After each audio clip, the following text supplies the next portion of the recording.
fue quien abrió las palabras en la jornada de ayer, también habló, pero ya más en términos políticos y con cierta voluntad y decisión, el intendente Juan Zabaleta. Por eso, para hablar de esto lo hemos consultado, lo vamos a consultar nuevamente a Lautaro, que está del otro lado de la línea. Hola Lautaro, buen día. Ubaldo y Darío te saludamos, ¿cómo estás? ¿Cómo andan? Buen día. Bueno, noche larga, ¿no?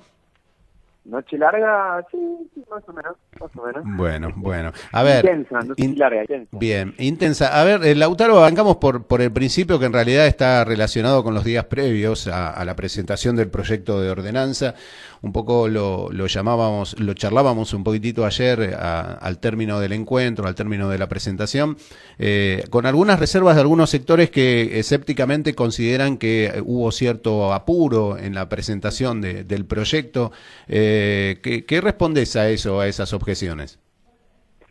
Que están en todo su derecho de, digamos, calificar y catalogar y tener una opinión acerca de cómo estamos construyendo políticas públicas en Hurlingham. Yo en eso soy muy respetuoso. Obviamente no lo comparto y tengo otra mirada respecto a cómo lo fuimos desarrollando, cuáles fueron los tiempos que nos tomamos. No digo, siempre cuando uno, o por lo general, cuando uno tiene más tiempo para hacer las cosas, tienden a salir mejores aún. Sí. Yo creo que el proyecto que presentamos ayer es un proyecto que no fue de un día para el otro. O sea, nosotros incluso antes del mandato de la concejalía ya estábamos hablando del tema. Durante la concejalía nos fuimos formando, fuimos interactuando con gente y fuimos nutriéndonos de experiencias, de saberes de técnicos y demás. Y para este diseño del proyecto, del código, porque también hay que poner, y ayer lo decíamos también, hay que poner hincapié en esto también, es un proyecto, digo, y los proyectos cuando se debaten en el Consejo Deliberante, se debaten en audiencia pública, y no es un proyecto a libro cerrado, con lo cual también ahí hay una cosa de quizás no entender cómo es el proceso. Uh-huh. Y vuelvo al otro, no llamamos una consultora externa para ver a quién le pagábamos unos cuantos miles de dólares para que haga un proyecto. Lo hicimos en Hurlingham, lo hicimos consultando con profesionales de Hurlingham, consultando con profesionales de otros distritos de las universidades. Y bueno, este es el resultado de ese proceso, que insisto, lo tomamos con mucha seriedad, con mucho compromiso, y conociendo lo que estábamos haciendo, por un lado, respecto a lo que significa el Código de Ordenamiento Urbano, pero también conociendo en dónde estábamos haciendo las modificaciones de zona, Uh-huh. conociendo los barrios, conociendo Sí. los lugares que vamos a modificar, ¿no? Lautaro, en todo caso, me imagino que también las instancias que queden por resolver se pueden dar más allá de que esté presentado el proyecto. Digo, no, como vos remarcabas, no es una idea a libro cerrado, sino que en todo caso este proyecto puede recibir y seguramente recibirá modificaciones, miradas, enriquecimientos.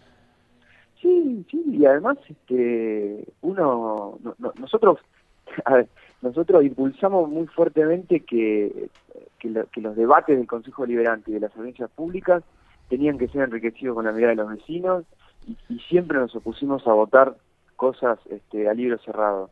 Bueno, seguimos pensando lo mismo, Uh-huh. incluso cuando el proyecto es nuestro y incluso cuando tiene el aval del intendente. Sí. Entonces, estar de un lado, de otro, o del costado del mostrador no nos cambia lo que pensamos de cómo se tienen que debatir las cosas, de cómo se tienen que construir las políticas públicas. Sí.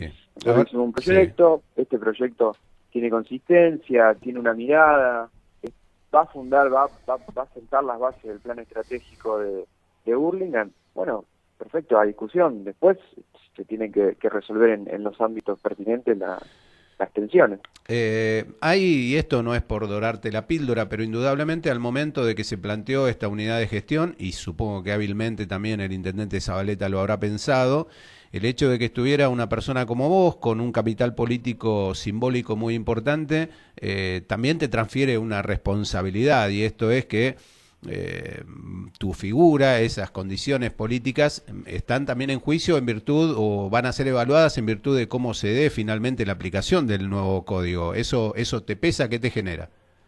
Sobre todo capital político, porque no tengo una sola propiedad, tengo el 50% de la propiedad de mi madre, nada más. Bueno, es que no se Pero avive tu madre en todo caso. Pero sí, a ver, es una gran responsabilidad, es una parada difícil y fue un lindo desafío para nosotros, que como decía ayer, no es que termina, sino que arranca otra etapa de ese desafío y que me parece que nos pusimos de acuerdo con el intendente en que no había que ponernos a discutir la política en términos clásicos, partidarios o electorales, sino que había que agarrar una tarea, tomar una responsabilidad y hacerla. Y en ese sentido, creo que venimos cumpliendo, creo que venimos desarrollando un trabajo que, por supuesto, también tiene que ver en el trabajo que hicimos desde la banca, desde la banca del Consejo Liberante. Digo, el nivel de desconfianza en relación a nuestras intenciones creo que bajó bastante, o sea, en relación a otros actores que se podrían haber elegido para hacer esta tarea, ¿no? Ujú. Digo, no pusieron al zorro que a la gallina, Sí. y a eso voy con lo de las propiedades o no. Ujú. Todo el mundo sabe que yo ni respondo a intereses inmobiliarios, ni respondo a intereses hiperconservadores tampoco. Entonces me parece, y tenemos un culto, por así decirlo, de la intencionalidad de diálogo, que la llevamos a la práctica en los laboratorios, en los exploratorios que hicimos en la universidad, Ujú. que atrás de todo el Código de Ordenamiento Urbano también está una idea de que se pueden construir políticas públicas de otra forma. Y eso me Lautaro, parece también significativo. ¿qué contiene a grandes rasgos este proyecto, especialmente en lo que todo el mundo simplifica y establece casi como el elemento fundamental de un código, y esto es el tema de construcciones, especialmente construcciones en altura, Ujú. la variación que sufrirá, que va a quedar afectada naturalmente del Hurlingham que conocimos hasta el día de hoy? Vos ayer trazabas una serie de sectores que estaría bueno que los repitieras con una determinada característica de construcción, con una determinada altura también. ¿Cómo eran esos casos? Mira, en principio hay 4 grandes zonas o corredores donde se va a incrementar la densidad y se va a incrementar la altura. Tenés en la periferia del distrito, digamos, en los laterales, bueno, no somos un cuadrilátero, pero tanto en Combate de Pavón como en Gaona, entre Vergara y Repeto, Sí. ahí van a ser sectores, justamente por la conectividad, por el espacio abierto que hay y demás, donde se va a poder edificar en altura. La altura máxima del distrito va a estar en esos 2 laterales, van a ser planta baja y 5 pisos. Sí. Después vamos a tener los corredores comerciales de alta densidad, que son Vergara, Roca y Jaureche, que esos corredores van a permitir el planta baja y 4 pisos, con un retiro de frente, con lo cual, hablando mal y pronto, no se te vienen los edificios encima. Con los años se puede ir pensando también en generar una situación donde las veredas terminan siendo más anchas, donde se puede poner volado público. Y después tienen los corredores comerciales de baja densidad, que son las mini avenidas de los barrios, ¿no? Sí. Digamos, Eva Perón, Bustamante, Villegas, que es más que mini avenida, Sí. pero tenés Marqués de Avilés, tenés Paso Morales, Claro. digo, Pedro Díaz, Poeta Rizo y Gorriti. Son pequeñas avenidas. Yo creo que en el futuro se van a terminar transformando en eso, Sí. pero claro, hoy estamos sentando las bases para que ahí se puedan construir comercios principalmente, pero Ujú. con también viviendas hasta un máximo Sí. de planta baja y 3 pisos. Te hago Y una, eso, te hago una sí, consulta por el caso concreto de Combate de Pavón, que en sí, virtud de las últimas modificaciones urbanas queda en la línea que, por ejemplo, efectúa la empresa de aviación de bajo precio, sí. Flybondi. En ese caso, ¿recibirán algún tipo de recomendaciones respecto al tema altura y demás cuestiones? Porque, por ejemplo, en el caso del vecino partido de Morón, algunos colegios, como el Colegio de Maús, también han recibido modificaciones en ese sentido o recomendaciones. Sí, a ver, ahora esto entra en una instancia de consulta con la provincia de Buenos Aires. Calculo que por la particularidad de Hurlingham también tendremos que hacer una consulta con el órgano que rige la aviación, Sí. pero la altura que estamos hablando, que son como máximo 20 metros, por el lugar donde está ubicado Combate de Pavón, por el lugar donde está ubicado el aeropuerto no debería interferir. Ujú. Ahí estaríamos dentro de los márgenes. Bien, bien. Y como última cosa que digamos a destacar, entre los corredores de alta densidad y la zona residencial baja, residencial media baja, que es la zona que hoy más o menos tenemos en la mayoría del distrito, hay una zona de transición. ¿Qué quiere decir esto? Que en el corredor vos tenés una altura, que en este caso en Vergara, por ejemplo, son 16 metros, pero en el resto de esa manzana tenés 13, porque ya en la vereda de enfrente tenés 9 Claro. de altura máxima. Entonces ahí la idea también es hacer un escalonado donde podamos, está bien, lo que decíamos siempre, Ujú. crecer en altura, pero crecer organizadamente y que no empiecen a emerger cosas que rompen la vida del barrio, y que estas modificaciones que efectivamente van a ser modificaciones en los barrios, sea lo más amigable posible, lo más armónica posible. Ujú. Como suele ocurrir, estamos hablando con Lautaro Aragón, el titular de la unidad de planificación para la elaboración del Código de Ordenamiento Urbano de Burlingame. Viste, en las maratones, antes de largar, antes de que corten la cinta de partida, están los tipos pegando saltitos en el lugar. Y uno estima que ciertos desarrolladores inmobiliarios en Burlingame están en esas condiciones. De hecho, ya hay sectores tradicionales como la vereda o la calle Isabel la Católica frente a la plaza de Burlingame, ahí entre el cine y la avenida Roca, el viejo cine y la avenida Roca, también pasa sobre Crucero General Belgrano. Hay lugares que forman parte o del casco histórico o del casco simbólico de Burlingame. ¿Qué va a pasar y si está previsto algún tipo de protección, algún tipo de reglamentación especial para esos casos? Sí, a ver, en el momento que entre en vigencia el código, este proyecto plantea una zona de protección y de revalorización histórica y del patrimonio, como vos decís, ¿no? Simbólico, histórico, ambiental.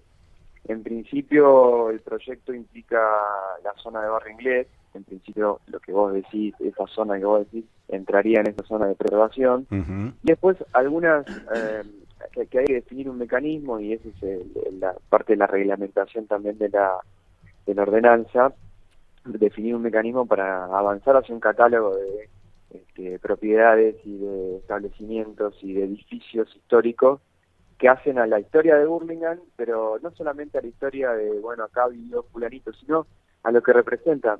Por Sí. ejemplo, la Torre de la Goodyear, Sí. ¿no? Uh-huh. La Torre de la Goodyear es un emblema de Burlingame, Sí. que hoy, en vez de trabajar 5.000 empleados como trabajaban en los 90, haya una logística, Uh-huh. además de ser un desastre del neoliberalismo, pero esa torre, esa chimenea de Goodyear es representativa de la historia de nuestro lugar. Y Sí, bueno, claro. por ahí no vivió nadie en la chimenea, pero 5.000 tipos venían a trabajar a Burlingame Sí, y sí, venían claro. a hacer su aporte Uh-huh. a desarrollar este lugar. Bueno, de ese estilo de construcciones, de ese estilo de establecimientos, también va a apuntar a la preservación histórica, ¿no? Lo creamos como categoría, que antes Sí. no existía en el código anterior, está como categoría. Ahora falta construir ese código, hacer algunas investigaciones históricas, Sí. darle un sentido y refrendarlo con la sanción de la ordenanza. Y en el caso de, por ejemplo, lo que recién mencionaba de Isabel la Católica, por nombrar un caso ahí frente a la plaza de Burlingame, va a estar regido por algunas de las tipificaciones que planteabas anteriormente vos, o se va a establecer alguna norma en especial. Ahí hay se encuadra en la zona de protección, con varias cuestiones. Por un lado lo histórico, por otro lado lo cultural y por otro lado lo ambiental. Claro. En Isabel la Católica, hoy la verdad, no en Isabel la Católica y Richery Uh-huh. no están haciendo nada que no les permita el código actual, Claro. que es demoler una casa. Sí. ¿No? Después las restricciones que hay hoy, que como máximo puede haber una vivienda por lote, y los lotes tienen que tener como mínimo una superficie de 375 metros cuadrados. Ese lote que demolieron Isabel la Católica y Richery tiene cerca de 4.000 metros cuadrados. Claro. Uh-huh. Sí. Con lo cual, digo, por eso también aquellos que dicen que nos apuramos con el código, y la verdad que si nosotros no avanzábamos con el código, esas cosas podían seguir sucediendo. Sí, sí, de hecho, claro, de hecho. ¿Hasta dónde convenía o hasta dónde era oportuno o criterioso no avanzar con el código? Que con la norma actual pasan ese tipo de cosas. Indudablemente que en este asunto va a ser fundamental el rol de contralor que tenga el Estado, ¿no? El poder de vigilancia, de control que tenga el Estado municipal especialmente.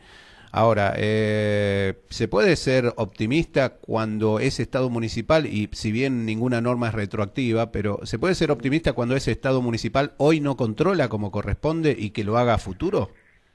Mirá, si no tuviéramos un alto grado de optimismo, no hubiéramos encarado esta tarea.